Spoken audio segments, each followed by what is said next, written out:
America, your 250 years means nothing to me.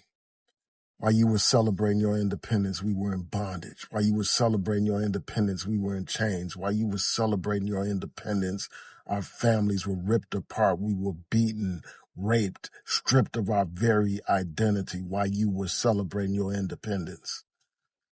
While you celebrated your independence, we were lynched. While you celebrated your independence, we were Jim Crow. While you celebrated your independence, we were forced to go to segregated schools and forced to sit in the colored section in the back of the bus while you were celebrating your independence. While you celebrated your independence, we were subjected to literacy tests and poll taxes. While you celebrated your independence, while you celebrated your independence, our churches were bombed and our babies were killed. While you celebrated your independence, while you celebrate your independence today, our right to vote has been diluted and our voices diminished. While you celebrate your independence today, young black men like Cyrus lose their lives and there's no justice while you celebrate your independence. So yeah, your 250 years means nothing to me. In case you haven't heard, this 4th of July marks the 250th anniversary of the United States of America. There are going to be great and many celebrations across the country to observe it, but my question is, after all we have been through over the last 250 years and before, should black people be celebrating the 250th anniversary of the birth of this country? Let's face it, we were not brought here as immigrants, we were brought here as imports. We were not counted as full human beings in the Constitution, but 3/5 of a man. We were bound, shackled, raped, sold, lynched, and more. Then there was a civil war over us, and while the freedom side won, it wasn't long before segregation replaced slavery. Then for a brief hiatus, we had great strides, and now we're back at Jim Crow 2.0 in 2026. So I repeat, should black people celebrate the 250th anniversary of the United States of America? This July 4th, America's turning 250 years old, but American slavery did not end until 163 years ago. In 1776, in the home of the brave, blacks were still enslaved. It wasn't until 1787 that we were considered 3/5 of a person and still remained property. In the Dred Scott case of 1857, it was ruled that black slaves were not considered American citizens. Therefore, the abolishment of slavery in the Western territories was prohibited. 5 years later, Lincoln signed the Emancipation Proclamation, and it wasn't until 1865 that the slaves of Galveston, Texas, were aware that they were freed. So excuse us for not pledging our allegiance or yelping out the Star Spangled Banner, but enjoy the fireworks show.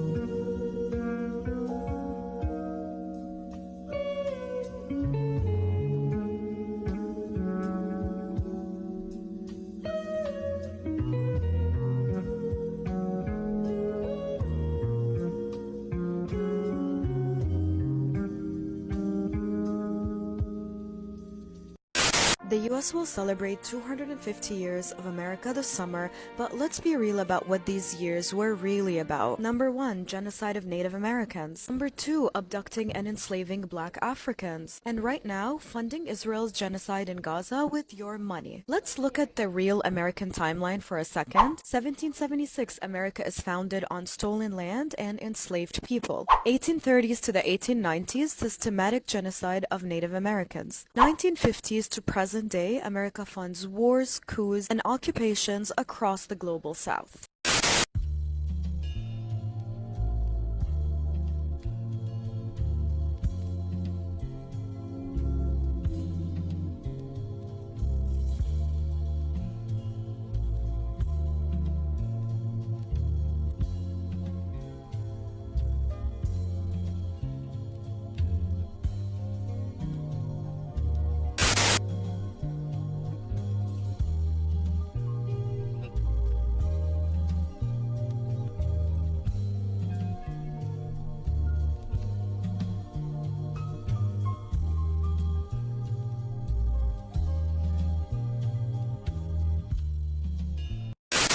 As America approaches its 250th anniversary, we are telling the stories that were never written down. Because not every American family story begins with immigration, or independence, or freedom. Some begin long before 1776. Some begin on this land with families who never crossed an ocean because they were already here. If our ancestors could speak, they might begin by reminding us that Native American families were not lost. They were removed. Before removal, there was belonging. Before there were borders, there were nations. Before there were states, there were kinship systems, complex, intentional, and sacred. Families were not just nuclear units, they were clans, communities, stories carried through generations. Children knew where they belonged.